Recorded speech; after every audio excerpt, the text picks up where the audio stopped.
إن الحمد لله نحمده ونستعينه ونستغفره ونعوذ بالله من شرور أنفسنا وسيئات أعمالنا. من يهده الله فلا مضل له ومن يضلل فلا هادي له، وأشهد أن لا إله إلا الله وحده لا شريك له، وأشهد أن محمدا عبده ورسوله. أما بعد، قال الله تعالى في القرآن الكريم: بسم الله الرحمن الرحيم. وإذا سألك عبادي عني فإني قريب أجيب دعوة الداع إذا دعان فليستجيبوا لي وليؤمنوا بي لعلكم يرشدون. رب اشرح لي صدري ويسر لي أمري واحلل عقدة من لساني يفقهوا قولي. تمام قسم کی تعریف، توصیف، کبریائی اور بڑائی اس اللہ کے لیے لائق و سزاوار ہے جو سارے جہان کا رب العالمین اور پالنہار ہے۔ درود و سلام نازل ہو تمام انبیاء کرام، بالخصوص آخری نبی حضرت محمد مصطفیٰ صلی اللہ علیہ وسلم پر۔ معزز سامعین کرام، محترم بزرگوں، نوجوان بھائیوں، پردہ نشین ماؤں اور بہنوں، خطبہ مسنونہ کے بعد قرآن کریم کی سورۃ البقرہ سے ایک آیت کریمہ آپ کے سامنے میں نے پڑھی ہے، جس کا ترجمہ یہ ہے: اللہ رب العالمین حضرت محمد مصطفیٰ صلی اللہ علیہ وسلم کو خطاب کر کے ارشاد فرما رہا ہے: وَإِذَا سَأَلَكَ عِبَادِي عَنِّي فَإِنِّي قَرِيب۔ جب میرے بندے میرے بارے میں آپ سے سوال کریں تو آپ کہہ دیجئے فَإِنِّي قَرِيب، میں بہت ہی قریب ہوں۔ اجیب دعوت الداع اذا دعان، جب پکارنے والا مجھے پکارتا ہے تو میں اسے قبول کرتا ہوں۔ فَلْيَسْتَجِيبُوا لِي وَلْيُؤْمِنُوا بِي، لوگوں کو چاہیے کہ میری باتیں مان لیا کریں، وَلْيُؤْمِنُوا بِي، اور مجھ پر ایمان لائیں، لَعَلَّهُمْ يَرْشُدُونَ، تاکہ ان کے لیے خیر کا باعث ہو۔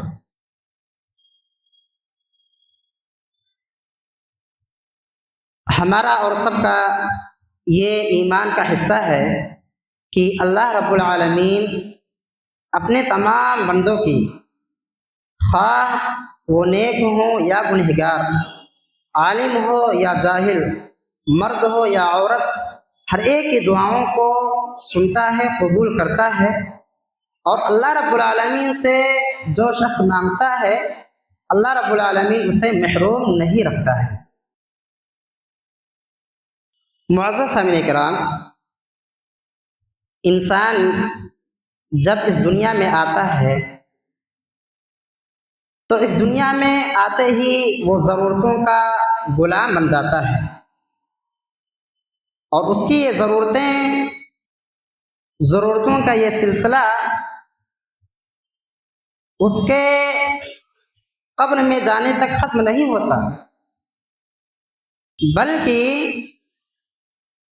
اس کے مرنے کے بعد بھی وہ ضرورتوں کا محتاج ہوتا ہے۔ ضرورت مندی اور محتاجوں کا انسان دنیا میں بھی اور مرنے کے بعد بھی محتاج ہوتا ہے۔ تو اس دنیاوی زندگی کے اندر انسان قدم قدم پر اپنی ان تمام ضرورتوں کو، حاجتوں کو پورا کرنے کے لیے انتھک اور حد درجہ محنت کرتا ہے، اور کوشش اور محنت کے ساتھ ساتھ انسان، بالخصوص ایک مسلمان، اپنے ساتھ ہمیشہ ایک ہتھیار رکھتا ہے اور اس ہتھیار کا بھی استعمال کرتا رہتا ہے۔ اس ہتھیار کا نام ہے دعا۔ معزز بھائیوں، دعا یہ دل کی پکار ہے جسے ہم اور آپ کبھی رو کے، کبھی تڑپ کر کے، کبھی سجدوں میں، کبھی تنہائیوں میں، کبھی راتوں کو اٹھ کر ہم اللہ رب العالمین سے مانگتے ہیں۔ اور جب کسی بھی انسان کو یہ یقین ہوتا ہے کہ دعائیں سننے والا ہماری شہ رگ سے بھی زیادہ قریب ہے اور ہماری باتوں کو بھی سنتا ہے، تو جذبات سے ہماری آنسو بہہ نکلتے ہیں۔ ایک طرح سے ہم اپنی بے بسی اور اپنی محتاجگی کا اظہار کرتے ہیں۔ یقین جانیے میرے بھائیو، جو دعا دل سے نکلتی ہے اور دل کی گہرائیوں سے نکلتی ہے وہ قبول ہوتی ہے۔ وہ رب تو دینے پر اتنا زیادہ بااختیار ہے کہ اس کی ایک جنبش پر، کن اور فیکون پر ہماری زندگیاں بدل جاتی ہیں۔ اس اللہ کے ایک جنبش پر، اس اللہ کے کن کہنے پر ہماری زندگیاں بدل جاتی ہیں۔ ہمیں سے بہت سارے بھائی ہیں جو پوری زندگی دعائیں کرتے رہتے ہیں لیکن دعائیں قبول نہیں ہوتی۔ دعائیں ظاہراً قبول نہ ہونا بھی یہ ہمارے لیے بہتری ہے۔ بس اوقات ایسا ہوتا ہے کہ ایک انسان زندگی بھر دعائیں کرتا ہے، اللہ کے سامنے روتا ہے، گڑ گڑاتا ہے، اس کی یہ ادائیں، اس کی یہ رونا، یہ گڑگڑانا اللہ کو اتنا پسند ہوتا ہے کہ اللہ پوری زندگی بھر اس کی یہ ادائیں سننا اور دیکھنا چاہتا ہے۔ اس لیے اللہ رب العالمین ظاہراً اس بندے کی دعا کو قبول نہیں کرتا ہے۔ اور اسی طرح سے بہت سارے ہمارے بھائی ہیں جو دعائیں تو کرتے ہیں لیکن دعائیں قبول نہیں ہوتی ہیں۔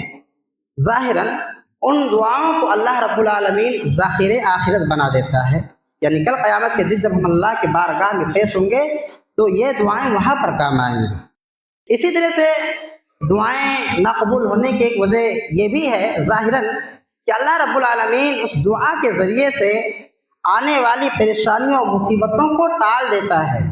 اسی طرح سے ظاہراً دعا قبول نہ ہونے کی ایک صورت یہ بھی ہے کہ اس دعا کے ذریعے سے ہماری اس پکار اور گڑگڑانے اور رونے کی وجہ سے اللہ رب العالمین ہمارا امتحان لیتا رہتا ہے۔ اور اسی طرح سے حقیقت میں میرے بھائیوں کہ انسان پوری زندگی دعا کرتا ہے لیکن حقیقت میں اس کی دعائیں قبول ہی نہیں ہوتی ہے، تو ایسے حالات میں ہمیں اور آپ کو چاہیے اور ہر وقت ہر انسان کو چاہیے کہ اپنی دعاؤں میں التجا اور گریہ زاری اور زیادہ کر دے، صدقہ خیرات کرنے کی کوشش کرے۔ معزز سامعین کرام، دعا یہ اللہ رب العالمین کی عبادتوں میں سے ایک بہترین عبادت ہے۔ اللہ کے عظیم نعمتوں میں سے ایک عظیم نعمت دعا بھی ہے۔ اللہ کے نبی کریم صلی اللہ علیہ وسلم نے یہاں تک فرما دیا کہ الدعاء هو العبادہ، کہ دعا ہی اصل عبادت ہے۔ یعنی عبادت اگر دیکھا جائے تو دعا ہی اصل عبادت ہے۔ جو ہم روتے ہیں اللہ کے سامنے دعائیں کرتے ہیں یہی اصل عبادت ہے۔ دعا جو ہے یہ آفت مصیبت کو روکنے کے لیے ایک بہت بڑا سبب، ذریعہ اور وسیلہ ہے۔ دعاؤں کی تاثیر اور اثر کے لحاظ سے یہ ہمارے پاس، ہم مومنوں کے پاس اللہ رب العالمین کے دیا ہوا ایک بہت بڑا ہتھیار ہے۔ معزز سامعین کرام، اللہ کے نبی کریم صلی اللہ علیہ وسلم نے دعا کو عبادت کا مغز قرار دیا ہے۔ الدعاء مخ العبادہ۔ اللہ رب العالمین نے قرآن کریم کے اندر فرمایا ادعونی استجب لکم، اے میرے بندو مجھے پکارو میں تمہاری دعا قبول کروں گا۔ مجھے پکار کر تو دیکھو، مجھ سے رو کر تو دیکھو، مجھ سے گڑ گڑا کر تو دیکھو۔ ادعونی استجب لکم، میں تمہاری دعا کو، تمہاری پکار کو قبول کروں گا۔ اللہ رب العالمین اقرار ہے، اللہ رب العالمین چاہتا ہے، پکارتا ہے، آواز دیتا ہے کہ آئے کوئی مجھ سے مانگے میں اس کی دعا کو قبول کروں، آئے کوئی مجھ سے بخشش طلب کرے مجھ سے بخش دوں۔ یا اللہ رب العالمین پکار کر کہتا ہے ہر رات آخری پہر میں اللہ رب العالمین آ کر آسمان دنیا پر یہ نیتا لگاتا ہے، ہائے کوئی بندہ جو مجھ سے بخشش طلب کرے میں اسے بخش دوں، ہائے کوئی بندہ جو مجھ سے مانگے میں اسے عطا کروں، ہائے کوئی بندہ جو مجھ سے شفا طلب کرے میں اسے شفا عطا کروں۔ میرے بھائیوں، اگر ہم تاریخ کا مطالعہ کریں اور قرآن کریم کو غور سے پڑھیں تو ہمیں یہ معلوم ہوگا کہ اللہ کے نبیوں پر حالات اتنے سنگین ہو گئے، حالات ان کے لیے اتنے مشکل ہو گئے، ان کے خلاف منصوبے بنانے جانے لگے، پلانیاں ہونے لگی ان کو ختم کرنے کی، ان کو مٹانے کی، ان کو ذلیل اور رسوا کرنے کی۔ ایسے حالات میں اللہ کے ان نبیوں نے دعاؤں کا سہارا لیا، اللہ کے قریب ہوئے، اللہ کے سامنے ہاتھ پھیلا کر دعائیں کرنے لگے۔ ان نبیوں نے اللہ کا سہارا لیا ایسے مشکل حالات میں، اور اللہ رب العالمین نے ان کی دعاؤں کو قبول کر کے مشکلات کو دور کر دیا۔ تو میرے بھائیوں، قرآن کریم اور انبیاء کرام کی تاریخ ہمیں یہ تاکید کرتی ہے اور بتلاتی ہیں، پیغام دیتی ہیں کہ جب بھی مشکل حالات آ جائے، آپ کے خلاف پلانیاں ہونے لگے، منصوبے ہونے لگے، آپ کو ذلیل اور رسوا کرنے کے منصوبے بنانے جانے لگے، تو ایسے حالات میں آپ دعاؤں کا سہارا لیں۔ آپ دیکھ لیجیے پوری دنیا کے اندر امت مسلمہ سخت اور مشکل حالات کے دور سے گزر رہی ہے۔ تو میرے بھائیوں، یہ وقت ہمیں اور آپ کو پیغام دیتا ہے کہ ایسے حالات میں ہم اللہ کے قریب ہو جائیں، دعاؤں کا سہارا لیں، اپنے رہن سہن کو، اپنی زندگی کو اللہ کے حکم کے تابع بنا دے، شریعت کے تابع بنا دے۔ میرے بھائیوں، ہر دور میں چاہے وہ انبیاء ہوں، چاہے وہ صحابہ ہو، چاہے وہ صلحاء ہو، چاہے وہ بزرگان دین ہو، ہر دور میں جب بھی ان کی راہیں روکی گئی، ان کو پریشان کیا گیا اور ان پر مشکلات کا سامنا ہوا، تو انہوں نے فوراً دعاؤں کا سہارا لیا، فوراً انہوں نے دعاؤں کا سہارا لیا، اللہ سے روئے، گڑگڑانے لگے، اللہ سے دعائیں کی، اور اللہ رب العالمین نے دعاؤں کے ذریعے سے ان کی مشکلات کو ٹال دیا، دور کر دیا۔ تو آئیے میرے بھائیوں، ہم بھی چند انبیاء کرام کے واقعات کو آپ کے سامنے اور ان کی ان دعاؤں کو، جس دعا کے ذریعے سے اللہ نے ان کو نجات دی، مشکلات کو ٹالا، ان دعاؤں کو، ان کے واقعات کو آپ کے سامنے پیش کرتے ہیں۔ اللہ سے دعا کہ اللہ رب العالمین مجھے حق بیان کرنے کی، آپ حاضرین کو سماعت کرنے کی، اور ساتھ ہی ساتھ ہم سب کو ان باتوں پر عمل کرنے کی توفیق عطا فرمائے۔ معزز سامعین کرام، حضرت حوا، حضرت آدم علیہ السلام کو دیکھ لیجئے کہ اللہ رب العالمین نے ان دونوں کو پیدا کرنے کے بعد جنت میں رہنے کی آزادی دی، ہر طرح کی نعمتوں سے لطف اندوز ہونے کی پوری آزادی دے دی۔ سختی سے ایک چیز سے منع کر دیا کہ دیکھیے ایک درخت ہے، اس کے قریب نہ جانا، اس کا پھل نہ کھانا۔ لیکن انسان ہی سے غلطی ہوتی ہے، انسان غلطی کا پتلا ہے۔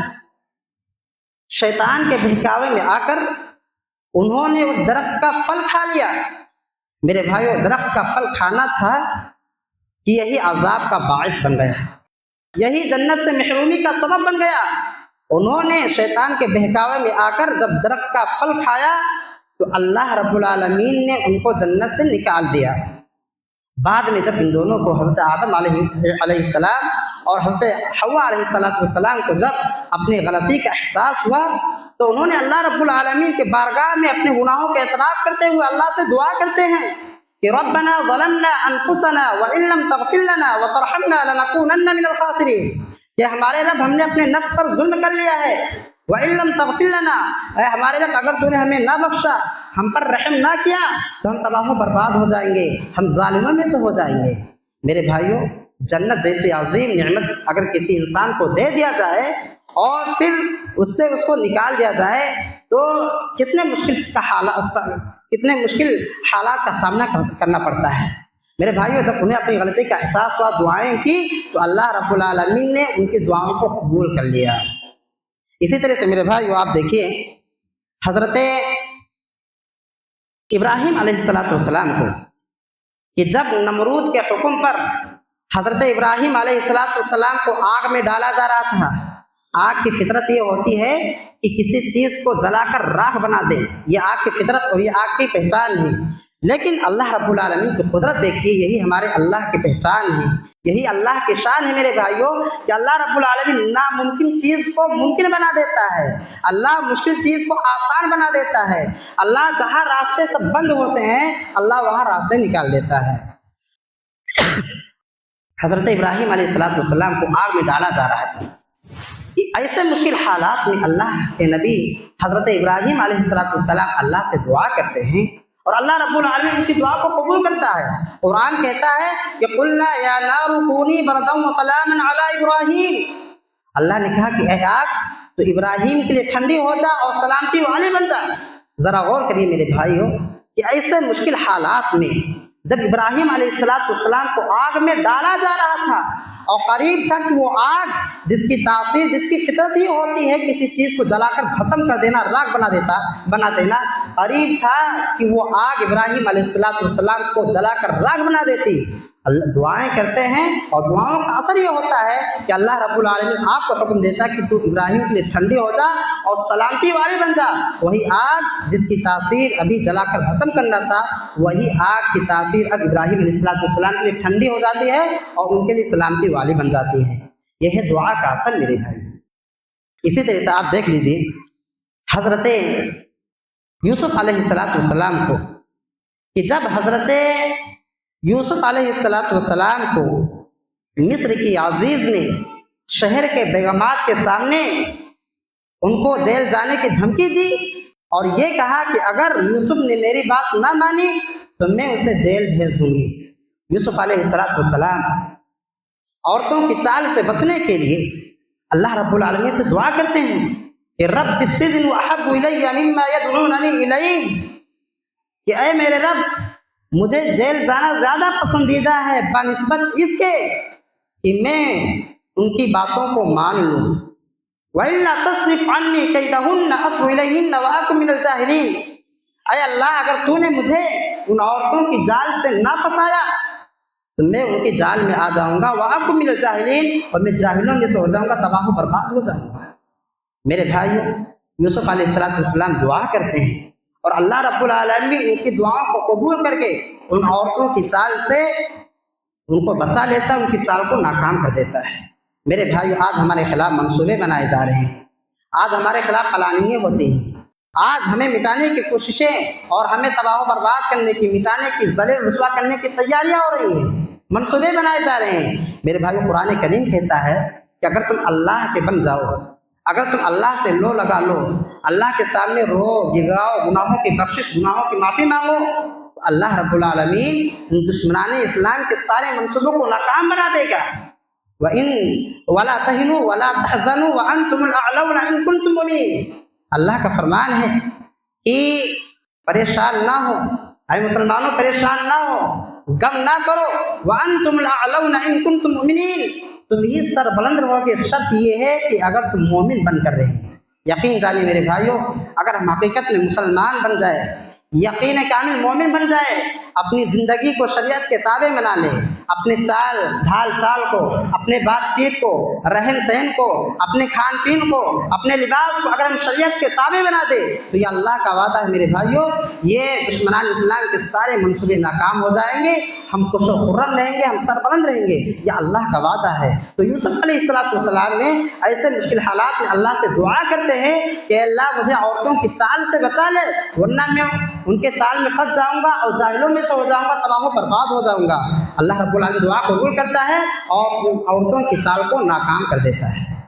اسی طرح سے میرے بھائیوں حضرت ایوب علیہ السلام کو آپ دیکھیے کہ حضرت ایوب علیہ السلام اللہ کے پیارے نبی بیمار ہوتے ہیں اور بیماری بھی اتنی سخت ہوتی ہے کہ بیماری کی وجہ سے جسم میں کیڑے پڑ جاتے ہیں. اللہ کے پیارے نبی، اللہ کے محبوب بندے ہیں. میرے بھائیو ہمیں اور آپ کو یہ نہیں سوچنا چاہیے کہ ہم نیک ہیں، ہم دعائیں کرتے ہیں، ہم نماز پڑھتے ہیں تو ہم بیمار نہیں ہوں گے، یا بیمار والے ذکر و اذکار کرتے ہم بیمار نہیں ہوں گے. دیکھیے گزشتہ کسی خطبے میں یہ کہا گیا تھا کہ بیماری ہر ایک کو آتی ہے، چاہے وہ نیک ہو، چاہے بد ہو، چاہے مسلمان ہو، چاہے کافر ہو، ہر ایک کو بیماری آتی ہے. فرق اتنا ہے کہ اللہ کے محبوب بندوں کو جب یہ بیماری آتی ہے تو وہ بیماری اس کے لیے گناہ کا کفارہ ہوتی ہے. اس بیماری کے ذریعے سے اللہ رب العالمین گناہوں کو مٹا دیتا ہے اور درجے کو بلند کر دیتا ہے. لیکن جب یہی بیماری کسی نافرمان بندے کو آتی ہے تو وہ بطور عذاب ہوتی ہے. تو میرے بھائیوں بیماری ہر ایک کو آتی ہے. حضرت یوسف حضرت ایوب علیہ السلام اللہ کے محبوب نبی، اللہ کے پیارے بندے ہیں، بیمار ہوتے ہیں، بیماری اتنی خطرناک کہ بیماری کے ذریعے سے جسم میں کیڑے پڑ جاتے ہیں اور حالات اتنا مشکل ہو جاتا ہے کہ ایسے بیماری کے عالم میں، ایسے مشکل حالات میں جو اپنے ہوتے ہیں، جن سے امید وابستہ ہوتی ہے، جب بیمار ہوئے، جسم میں کیڑے پڑ گئے تو ان کے قریب جانے سے ان کے اولاد سب دور کترانے لگے، حتیٰ کہ حدیث کے اندر آتا ہے کہ ان کی ساری اولاد اور ان کے بیویوں میں سے ایک بیوی کے ان کی تمام بیویوں نے، تمام اولاد نے ان کا ساتھ چھوڑ دیا، وہ اکیلے ہو گئے، ان کی ایک بیوی ہے۔ ایسے مشکل حالات میں جو ہے حضرت ایوب علیہ السلام اللہ رب العالمین سے دعا کرتے ہیں، کیا کہتے ہیں کہ ربی انی مسنی الضر وانت ارحم الراحمین۔ دعا بھی ایسا کرتے ہیں کہ اس میں آہو بکا، اس میں شکوہ شکایت نہیں، بلکہ اس میں ایک طرح سے عاجزی کا اظہار کرتے ہیں کہ اے رب انی مسنی الضر وانت ارحم الراحمین، اے میرے رب مجھے بیماری لگ گئی ہے، وَأَنْتَ أَرْحَمُ الرَّاحِمِينَ، اور تو رحم کرنے والوں میں سے سب سے زیادہ رحم کرنے والا ہے۔ میرے بھائیوں، حضرت ایوب علیہ السلام دعا کرتے ہیں، حدیث کے اندر آتا ہے کہ چند دنوں کے بعد حضرت ایوب علیہ السلام صحت مند ہو جاتے ہیں اور ان کی وہ اولاد، ان کی وہ بیوہ جو ایسے مشکل حالات میں ان کا ساتھ چھوڑ دی تھی، چلی گئی تھی چھوڑ کر کے، میرے بھائیوں حدیث کے اندر آتا ہے کہ اللہ رب العالمین ان سے زیادہ اولاد اور بیویاں عطا کی، حتیٰ اور یہاں تک حدیث کے اندر آتا ہے کہ حضرت ایوب علیہ السلام نہا رہے تھے، غسل کر رہے تھے، تو اسی درمیان اللہ رب العالمین آسمان سے سونے کی ٹڈیوں کی بارش برسا دی۔ آپ غور کریے اور سوچیے میرے بھائیوں، ایسے مشکل حالات میں حضرت ایوب علیہ السلام دعا کا سہارا لیتے ہیں اور اس دعا کے ذریعے سے اللہ رب العالمین بے شمار مال اولاد سے اللہ رب العالمین نواز دیتا ہے۔ یہ ہے دعاؤں کا اثر میرے بھائیوں۔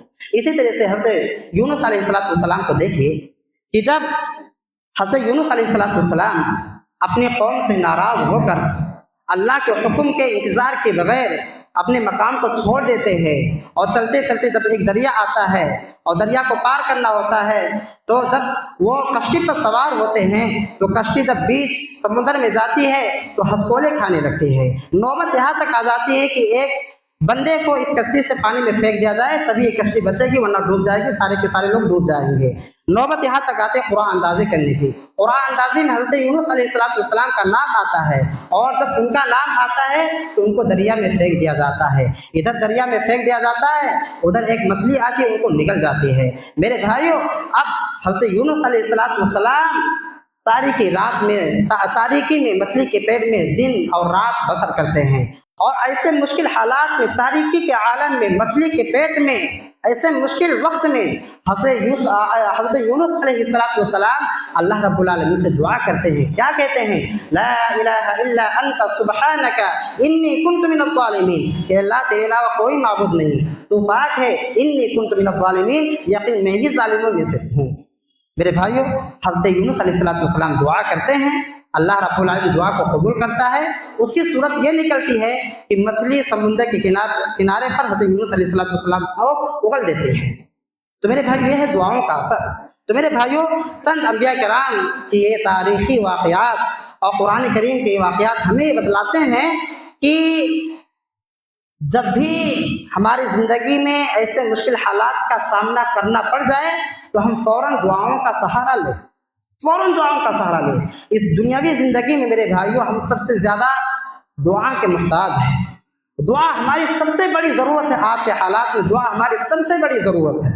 میرے بھائیوں، دعا ویسے تو ہر وقت ہر لمحہ کرنا چاہیے، لیکن جیسا کہ ہم سب جانتے ہیں کہ رمضان کے مبارک مہینہ ہم پر سایہ فگن ہونے والا ہے اور اس مبارک مہینے میں اللہ رب العالمین دعاؤں کو اور مغفرت کو اللہ رب العالمین بہت زیادہ قبول کرتا ہے، ہمارے صدقہ خیرات کو اللہ رب العالمین بڑھا چڑھا کر اس کا اجر دیتا ہے۔ تو میرے بھائیوں، ذرا ہم سوچیں کہ مبارک مہینہ ہمارے اوپر سایہ فگن ہونے والا ہے، یہ مبارک مہینہ اللہ رب العالمین ہمیں عطا کر رہا ہے۔ اس مبارک مہینے سے پہلے جو پچھلا مبارک مہینہ گزرا رمضان کا، اس مبارک مہینے میں ہمارے کتنے ایسے ملنے جلنے والے تھے، ہمارے کتنے ایسے احباب تھے، کتنے رشتے دار تھے، کتنے بھائی تھے جو پچھلے رمضان میں ہمارے ساتھ موجود تھے، لیکن یہ رمضان آتے آتے وہ دنیا میں نہیں ہے وہ اس دنیا سے چلے گئے ہیں اور اللہ رب العالمین نے ہمیں باقی رکھا ہے۔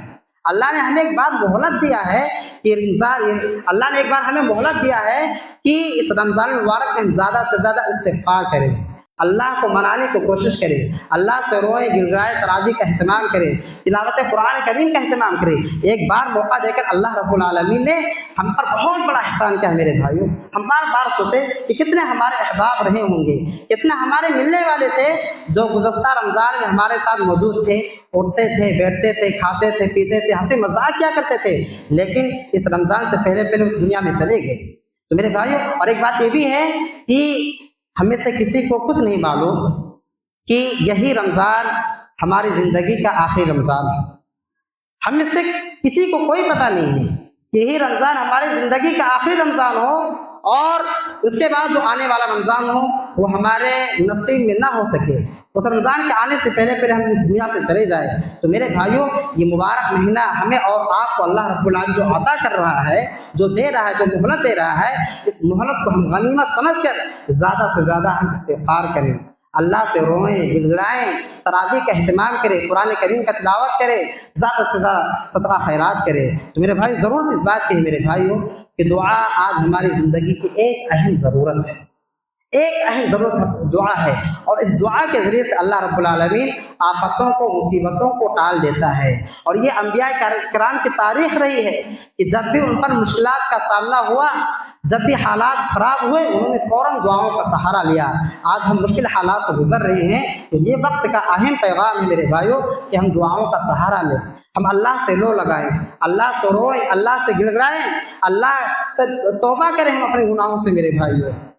یہ وقت بار بار نہیں ملتا ہے، تو میرے بھائیوں یہ وقت کا اہم پیغام ہے کہ ہم دعاؤں کا اہتمام کریں، اللہ سے لو لگائیں، اپنی زندگی کو ہم شریعت کتابیں بنائیں۔ اللہ رب العالمین سے دعا کہ اللہ رب العالمین ہم تمام لوگوں کو ان باتوں پر عمل کرنے کی توفیق عطا فرمائے، آمین۔